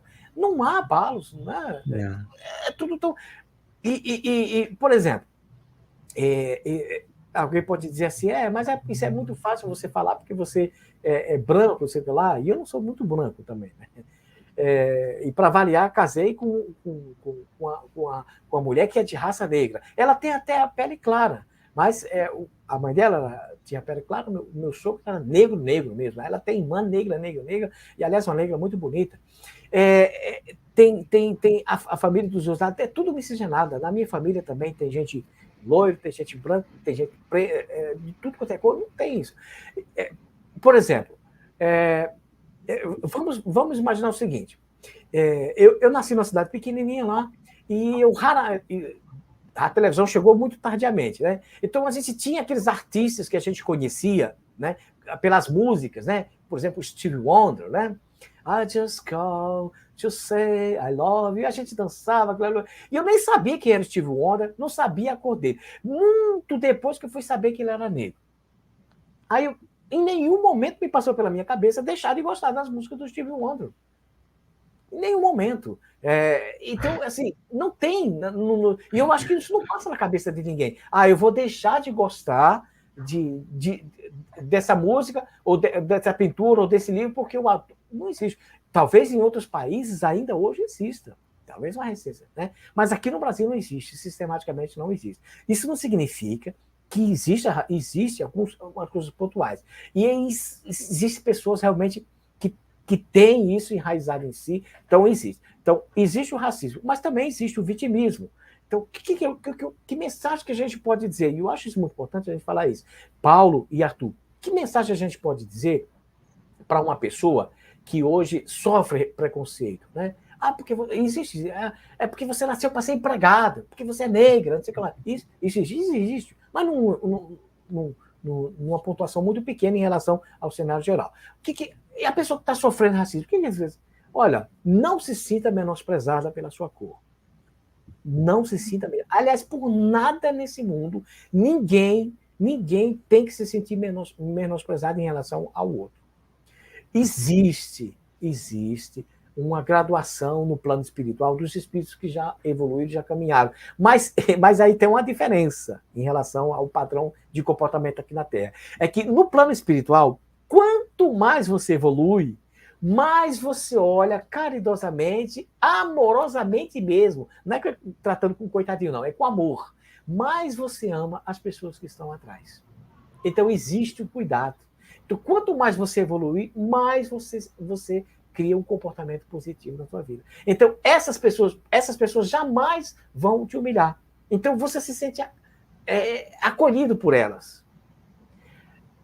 Então, você não pode se sentir menosprezado por ninguém. Então, aqui na Terra existem os valores terrenos, porque tem gente que se sente grandão, é forte, tem um poder, tem um título, tem um diploma, ou tem uma cidadania, tem um passaporte europeu. Aí vai, bobagem. Isso tudo é bobagem. Então, não caia no menosprezo, né? Porque todos são criados iguais, têm as mesmas potencialidades. A única coisa que separa, como eu disse, dos espíritos é o grau de evolução, mas o grau de evolução impõe aos mais evoluídos sempre mais amor, sempre mais carinho às pessoas que estão atrás. Então, não temos que ficar menosprezados. A tua cor não te define, não diz que você é mais inferior ou que é menos agraciado por Deus. Então, tem algumas pessoas que nascem em determinados lugares, por exemplo, hoje, reencarnar em determinados países da África significa passar fome. É provação que você vai passar, ou expiação, castigo, porque talvez na vida passada abusou dos banquetes. Então você tem tem alguns países que têm dificuldades, inclusive geográficas. A gente sabe que nascer no Haiti hoje é um problema. O Haiti, de vez em quando, tem lá as catástrofes, né, que destrói praticamente tudo. Né? Assim como no Japão, mas principalmente no Haiti. Então, mas não é a cor, não é o lugar. São todas as circunstâncias aqui da Terra estabelecem oportunidades de provação e de expiação.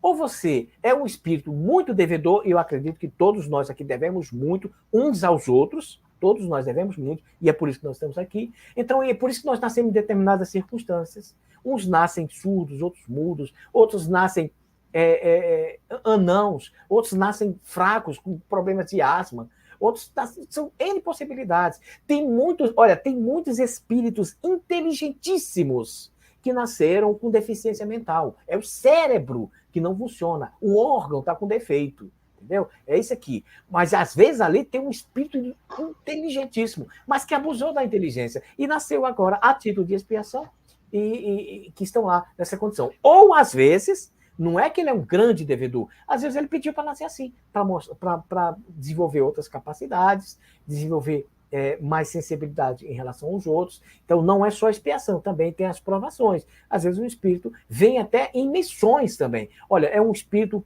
adiantado, não deve tanto, assim, não tem dívida reencarnatória que possa merecer, por exemplo, nascer cego. Mas ele pede para nascer cego. Eu quero nascer cego, ou eu quero nascer surdo, ou eu quero nascer deficiente, porque eu quero demonstrar para as outras pessoas que é possível ser feliz e é possível agraciar a vida, o Criador, é possível dar exemplo de superação aos outros através dessas circunstâncias. E é por isso que às vezes você vê pessoas muito pobres mesmo, em termos financeiros, ou pessoas já adoentadas, mas que têm uma vontade de viver, que têm uma mensagem positiva. Ela está lá no sofrimento, está lá nas agruras dessa dificuldade da reencarnação, mas aconselhando as outras pessoas.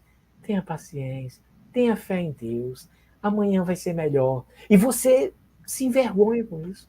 Então, quantas pessoas não nos dão essa lição? Às vezes, ali está um espírito muito adiantado, que não demonstra a sua capacidade intelectual, não demonstra todas as suas potencialidades, só para dar o exemplo do amor, da caridade, da esperança, da paciência. Olha que dom que essas pessoas carregam entre si, e às vezes não precisa nem falar nada. No seu quietinho, eles dão um exemplo para todos nós. Então, são essas três possibilidades: expiação, provação e também missão. Por outro lado, você que é branco, que é bonito, que é sadio, que tem os olhos azuis bonitos, que é bonitão, que é bonitona lá, não pense que isso representa a sua personalidade, o seu valor perante Deus. Você não é superior que ninguém.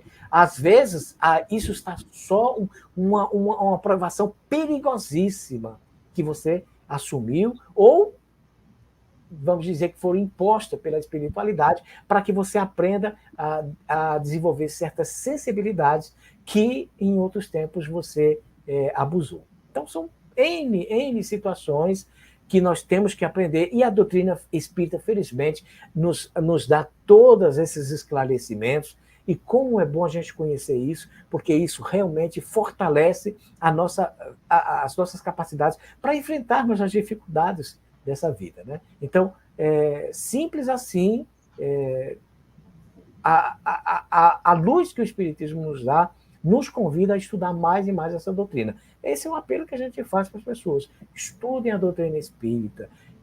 Não se baseie por uma opinião de um do outro, nem a minha, nem do Paulo, nem do Arthur, nem de ninguém. Estuda nas obras básicas, e aí você vai encontrar muita luz para o teu caminho em qualquer situação que você esteja. Maravilha, Eri. Bem, nós temos aqui algumas participações dos nossos internautas, né? O Dinaldo, lembrando algo importante, né? Que realmente a parte da gênese sobre uranografia está cientificamente suplantada pelo conhecimento científico atual, mas daí querer modificar, né? Já seria outra coisa, né? Então, realmente, como você bem lembrou no início, né? Que nenhuma obra literária pode ser modificada. Já o Vladimir Cabral, que é nosso internauta aqui bem assíduo, que é biólogo, diz o seguinte, que o Kardec já falava em evolução antes de Darwin, não foi só porque ele já tinha informações dadas pelos espíritos superiores, a ideia já se discutia décadas antes, nem Darwin chegou sozinho a isso, né? Aliás, Arthur, me permite falar? Quando se fala a lei da evolução das espécies, as pessoas só falam de Charles Darwin. Tem o Russell Wallace. Esquecem do Alfred Russell Wallace, e isso é sistemático. Por que as pessoas falam só de Darwin e esquecem de Alfred Russell Wallace? Porque o Charles Darwin, a teoria dele, agrada muito o jeito que ele apresentou e as suas concepções mais pessoais, né? Admitindo ali um Deus possivelmente como existente e tal, mas era, em geral, um cara muito materialista. Isso agrada àqueles que querem combater a doutrina espírita e querem ter uma visão mais cientificista da coisa. Enquanto que o Alfred Russel Wallace era espiritualista e apresentou, inclusive, uma tese muito interessante para explicar o tal do salto evolutivo, que a falta, aquilo que é o elo perdido, né, da evolução lá dos primatas para a espécie humana, e o Alfred Russel Wallace explicou, ora, porque ali nasceram, esse salto se aconteceu o seguinte, os espíritos mais evoluídos começaram a nascer nessa espécie humana e pronto. Poderia ter sido nos golfinhos, poderia ser em qualquer outro, mas eles escolheram aquele ramo biológico e estabeleceram ali. Então, Alfred Russel Wallace é espiritualista, tinha essa visão, e ele tem sido apagado da história, praticamente. Né? Então, é muito importante nós ressaltarmos que, quando falarmos de teoria das espécies, falar também do Alfred Russel Wallace e outros tantos. Né? O nosso amigo aí, o Vladimir, né? Vladimir está certo em falar, já se aventavam ideias, mas da forma como Kardec publicou, é muito corajosa. Kardec foi muito corajoso, porque ele faz assim uma ligação, não apenas desse elemento aí do animal para o homem, mas ele inclui aí nessa cadeia todo o sistema da natureza, porque o espírito, o princípio inteligente, ele também, o Kardec vai dizer que para chegar lá no arcanjo, né, o espírito, o princípio inteligente vai ensaiar também ali, também até no reino mineral. Então tem todo uma gama de conhecimentos ali que os próprios espíritos dizem que a pequenez humana não consegue entender ainda, meu amigo. Então, nós ainda vamos precisar comer muito feijão com arroz para entender o processo todo, né? Arthur? Sim. Quando a gente fala na questão de evolução do princípio inteligente a partir do reino mineral, a gente pega geralmente a segunda edição do Livro dos Espíritos. Então, a gente acha, e eu estou falando que eu percebi isso muito, que Kardec antecipou Darwin. Inclusive, tem gente que tem um texto aí que cita, que fala que Kardec antecipou Darwin na questão da evolução. Entretanto, não é verdade. Quando, da primeira edição do Livro dos Espíritos, os espíritos responderam bem objetivamente que o princípio inteligente do homem sempre foi homem e dos animais sempre foi animal. Não havia ligação nenhuma com os dois. Quando chega na segunda edição, aí já fica bem claro e objetivo que o princípio inteligente dos animais passou por um processo de elaboração e, num certo ponto, que nós não sabemos quanto nem onde, ele teve a capacidade de se transformar no espírito humano e já reencarnar na espécie humana. Tá? Mas isso, a primeira edição em 1857, a segunda em março de 1860. No meio está quem? O Darwin.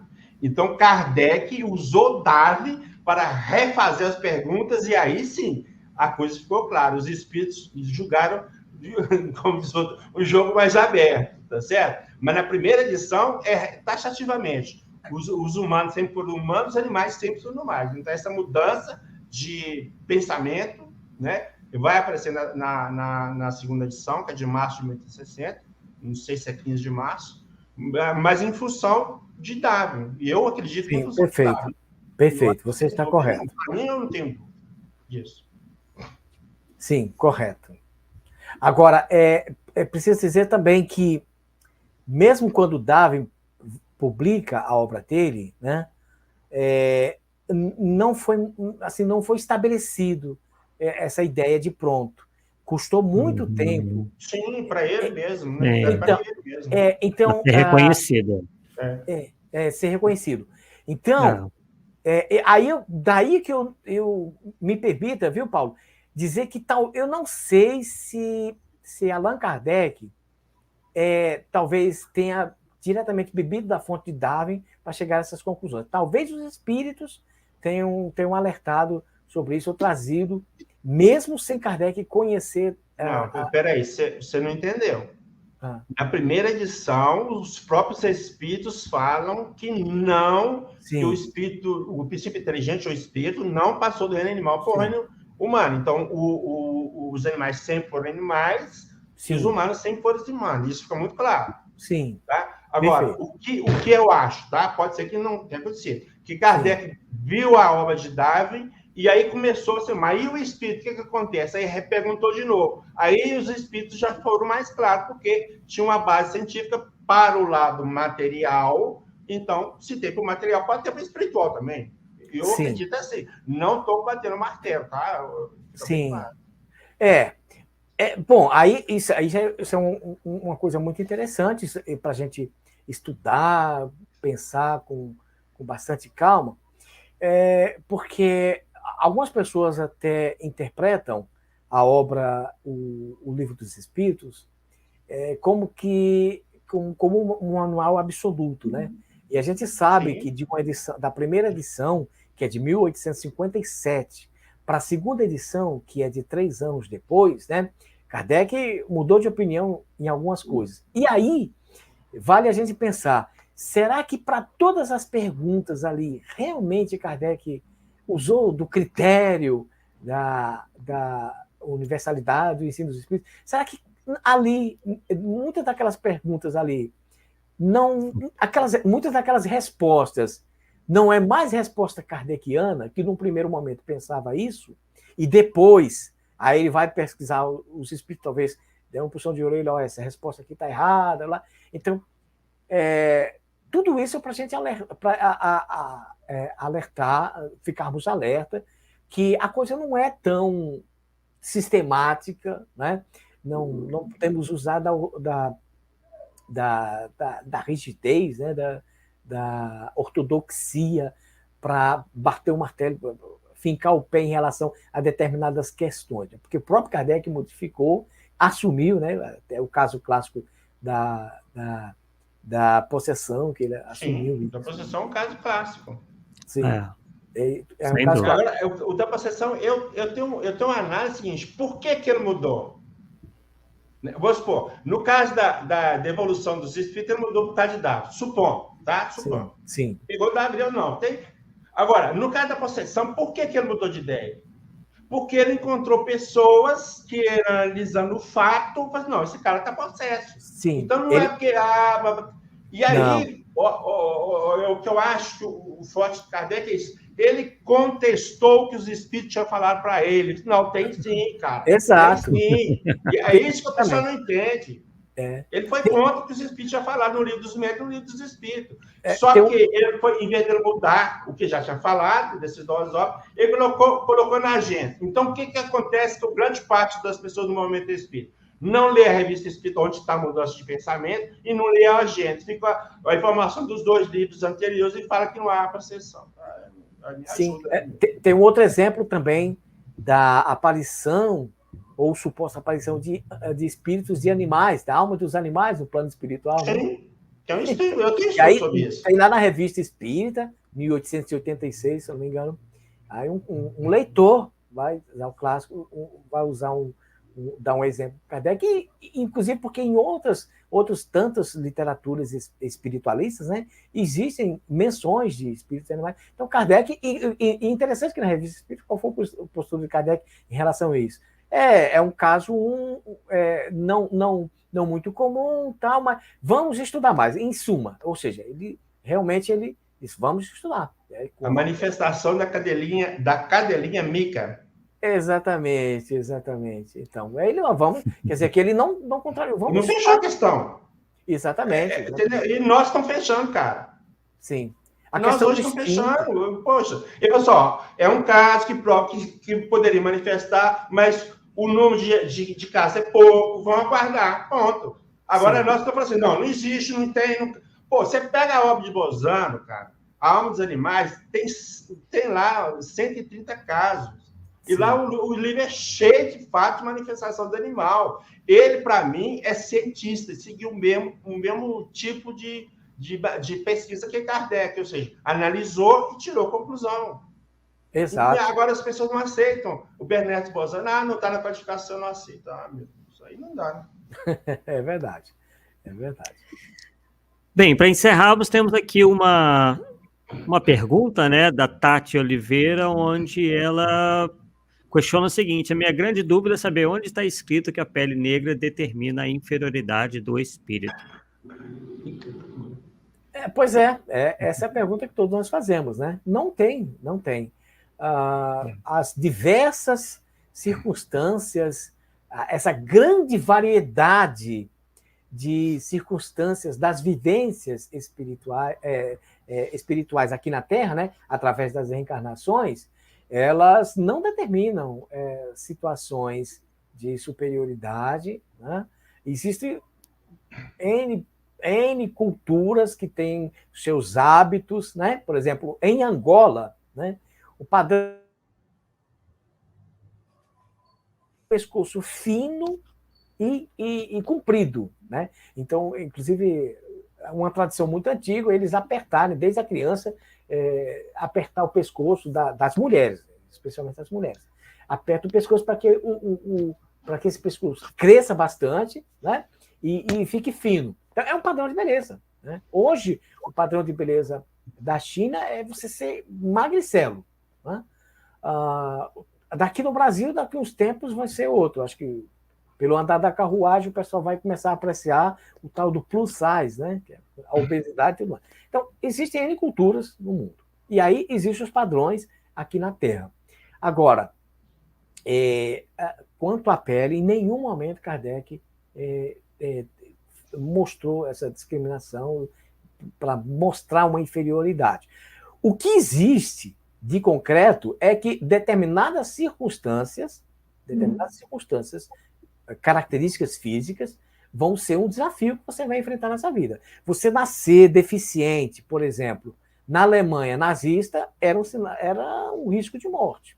Então, o espírito que assumia essa condição, eu quero reencarnar deficiente na Alemanha, durante o período, era saber que possivelmente ia enfrentar o risco de morte, né?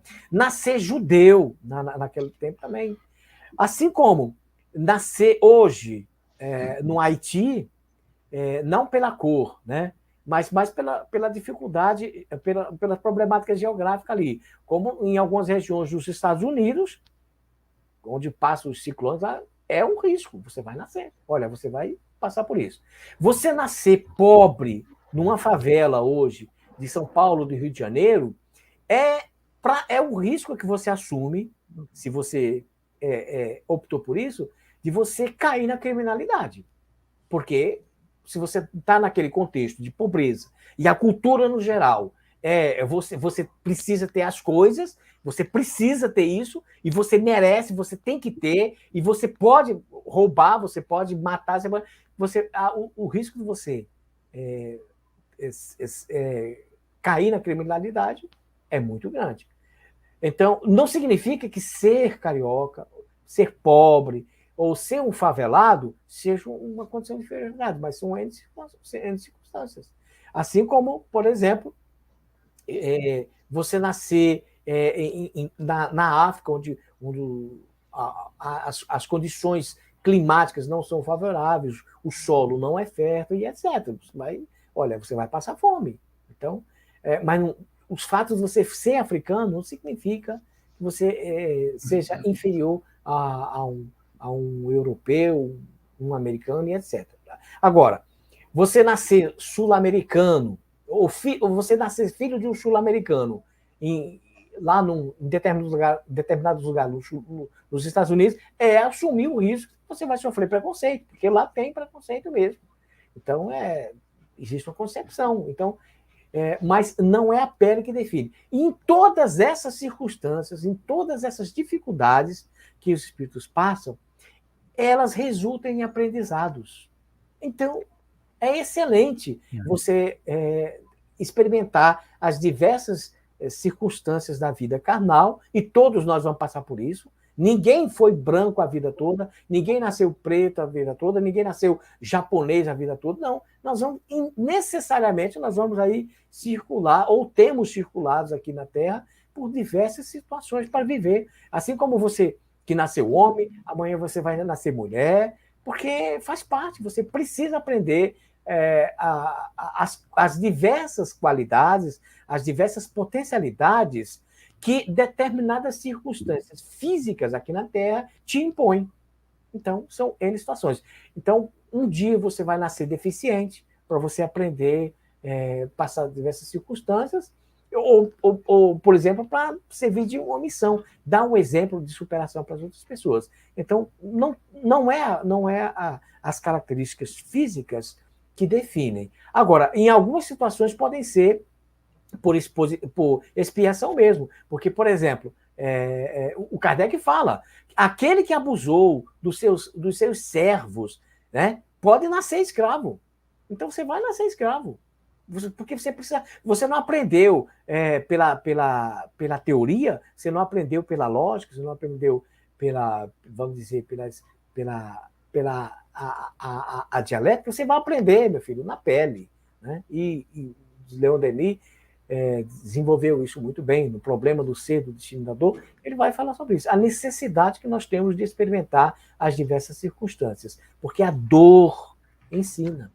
Né? A problemática da dor. Então, onde a gente vê, isso é muito importante falar, né?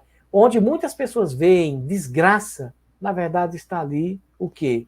A porta da evolução, de um passo evolutivo. Né? Perfeito. Bem, então não temos mais perguntas na noite de hoje. Paulo, suas considerações finais para que depois passemos a palavra para o Eri também, para ele trazendo as considerações finais dele. Eu sempre digo, Arthur, que por mais que tenham falado sobre essa questão do racismo na codificação, toda vez que a gente traz uma pessoa, a gente vê uma visão diferente, porque tem uma ótica diferente, ele vai levantar um ponto diferente. Por isso que eu falei com você, que valeria a pena trazer o Eri aqui, tá? Né? Igual eu já te pedi para você falar um tema aí, que você vai preparar, porque eu já falei, mas você vai preparar para falar, porque a visão de outra pessoa é diferente, ele tem um foco diferenciado, então acaba somando o que a gente tem, tá? Tá somando. Então é isso aí. Agradeço a sua presença e parabéns pela sua exposição. Eu particularmente gostei muito, tá? E aí, devolvemos a palavra para o Arthur. Eri, então, suas palavras finais na noite de hoje. Bom, eu só posso agradecer a oportunidade, porque é também de aprendizado, né? Eu sou recente na doutrina espírita. A bem da verdade, eu tenho aí pouco mais de uma década, né? Então, tenho aprendido bastante, mudei de opinião sobre muitas coisas, tenho aprendido muito com os amigos, peço sempre a todos eles que me contribuam com correções, com apontamentos que melhor nos direcionem para o entendimento das coisas. Eu tenho um compromisso, eu tenho uma sede, um desejo instintivo pelo conhecimento, pela verdade. E o meu compromisso é com a verdade. Hoje, eu encontro dentro do Espiritismo a melhor escola da verdade, a melhor escola da evolução. É impressionante, eu vejo o tanto que essa doutrina acrescentou dentro da minha vida. Então, por isso que eu me declaro espírita. Então, também o espiritismo ele tem a contribuição espiritual, mas ele é feito por homens. Né? O nosso movimento espírita é feito por pessoas falíveis. O próprio Allan Kardec era uma pessoa falível. Errou muito pouco, mas errou algumas coisinhas ali, né? Erros insignificantes, na verdade, de concepções. Alguns deu tempo de corrigir, mas coisa muito besta, coisa assim, detalhes assim, que não compromete a personalidade dele, não compromete o trabalho dele em nada. Mas eu acho até que foi para servir de exemplo para nós vermos um Kardec humano também, tanto quanto nós, obviamente muito mais adiantado, muito mais evoluído que eu, mas é humano, que também precisou caminhar, porque tem muita gente que acha que Kardec nasceu pronto e acabado. Não, ele foi desenvolvendo, aprendendo lá no tempo. Então serve de exemplo para nós essa falibilidade de Kardec, E dentro desse contexto, eu digo, vamos continuar estudando, vamos trocar ideias, num cenário respeitoso, numa dialética construtiva, nós vamos trocando as ideias e vamos aprendendo. Eu também aprendi muito, aprendi aqui com vocês hoje, espero aprender mais, e eu só tenho que agradecer a vocês pela oportunidade de participar desse programa, parabenizá-los pela iniciativa e encorajá-los a continuar com esse belo trabalho. Agradecendo aos nossos mentores espirituais, meu anjo da guarda, a Jesus, nosso amado Jesus, e, claro, o nosso Pai Celestial. Maravilha, Eri. Foi um prazer tê-lo aqui conosco, né, trazendo considerações sobre esse tema, que inclusive já abordamos outras vezes, mas como bem disse o Paulo, cada um vai trazendo a sua colaboração, a sua visão, e aí a gente vai cada vez mais expandindo a nossa visão. Bem, então agradecemos principalmente, né, a presença de todos. Não fosse aí pelo nosso público, nós nada seríamos, né, porque estaremos falando para ninguém, né, muito pelo contrário, estamos falando para várias pessoas, né, e sempre aqui presentes. E na quarta-feira que vem estaremos de volta em mais um Polêmica Espírita, que ocorre toda quarta-feira às 20h, pontualmente. Então, um abraço a todos, uma boa noite, bom descanso e até a próxima, pessoal. Tchau, tchau.